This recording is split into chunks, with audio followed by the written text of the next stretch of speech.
shit's in the safe. Got me a spot out the way. Nigga just tryna be safe. Let's get to the sports talk.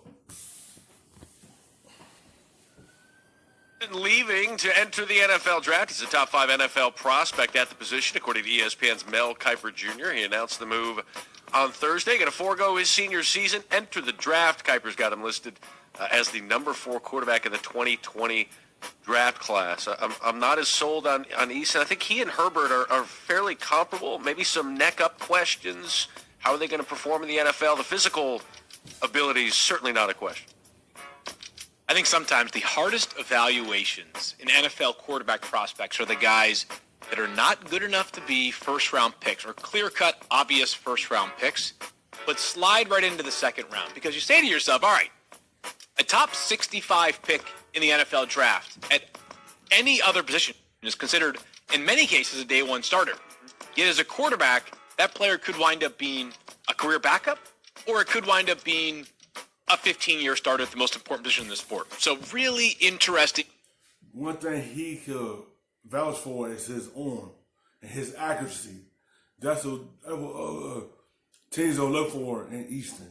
Like, even though, like, he only played 1 year at Washington, but that's what they're going to look for. He could throw the deep ball down the field. That's what they're going to look for. His arm talent was going to help him in this draft. He might not go high. We don't know how high he'll go, but he a good arm talent. Evaluation ahead, and I think he's one of these players, and certainly you guys can probably speak to this even more given your college football knowledge. He's a guy that the pre-draft process could boost his stock substantially, or he could go the other way. But see, you're talking about first-round draft choices, too, as quarterbacks to me. They could turn out to be great, and they could turn out to be a bust. I'm against drafting a quarterback in the first half of the first round anyway. Ooh, it's just because if you look at the Pro Bowls and go back and look at the Super Bowls from the last dozen years, and only count Brady once, only count the Mannings once, right? Just once, you have about as good a chance as finding your Super Bowl quarterback who will start in the Super Bowl for you. If you take him in the first half of the first round, or take him in the back half, or not in the first round at all. And so, you know, a guy like Jacob Eason reminds me a lot of Jake Locker, former Washington quarterback, where he's got but his accuracy is nice. That's one thing team looking for. He got an arm that can help a team to go to the Super Bowl. It just depends on which coach he get. Like, it depends on what team draft him. Like, if he get in the right system that fit everything he could do. Like, he could run a read option as well. He's big and powerful. The thing about Eason is that there are times when he is phenomenal and times when he disappears. And I'll give you 2 words that worry me. Mitch Trubisky.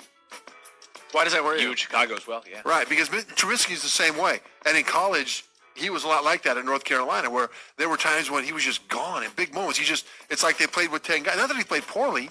It's just it's like he wasn't there at times. Yeah. And I see that with Eason as well. And so would I take him in the first round? No.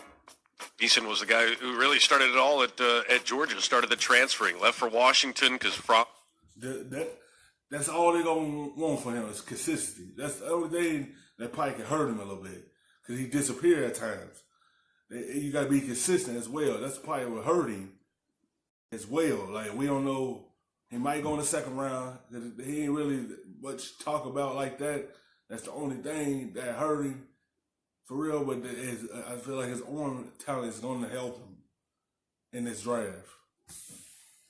Was doing well, and Justin Fields comes in and says, "Hey, let me give this a shot." Then he goes to Ohio State. All 3 guys who will eventually be really interesting NFL quarterback evaluations. It's going to be fun to watch how they are evaluated. Hey, thanks for watching ESPN on YouTube. For more scores, highlights, and analysis, you can download the ESPN